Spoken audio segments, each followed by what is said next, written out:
हे कलादालन पाहताना साक्षात शिवसेना प्रमुखच समोर असल्याचा भास झाला आणि नवीन नवीन टेक्नॉलॉजी आलेल्या आहेत त्याचा उत्तम नमुना या ठिकाणी पाहायला मिळाला। दादरच्या चाळीचा देखावा देखील अतिशय हुबेहूब केला आहे आणि तिथं खरं म्हणजे खांडके बिल्डिंगमध्ये दादरच्या चाळीत गेल्यासारखा भास होतो। कलाकार चांगला आहे आणि म्हणून पूर्वेश आणि व्यंग तुमच्या फादरनी इथं खरंच साक्षात दादर उभा केला आहे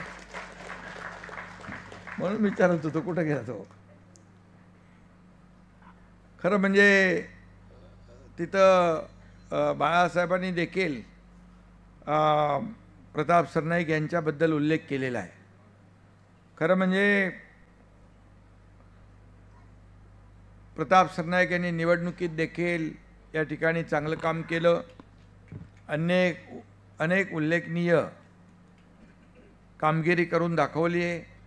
पण खरं म्हणजे हे कलादालन उभा करून त्यांनी मगाशी सांगितलं की आतापर्यंत जेवढे प्रकल्प आहेत या सगळ्यात उजवा प्रकल्प कुठला असेल, उत्तम प्रकल्प कुठला असेल तर हे कलादालन आहे।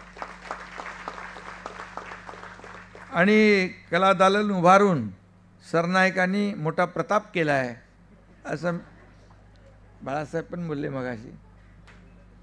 आणि मी मुख्यमंत्री असताना त्यांनी सांगितलं, म्हणजे मी जेव्हा तिकडे होतो गुवाहाटीला, त्याची आठवण त्यांनीच करून दिली।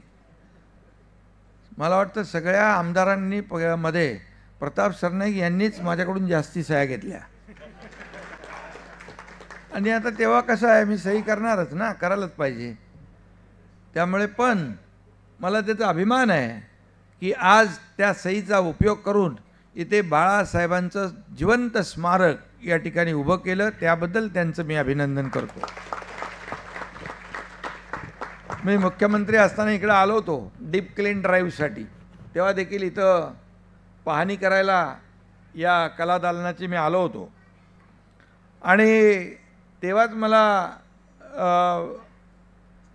त्याचा भास झाला की एक चांगलं कलादालन या ठिकाणी होतं आहे आणि हे कलादालन प्रताप सरनाईक यांच्या संकल्पनेतून झालेलं आहे।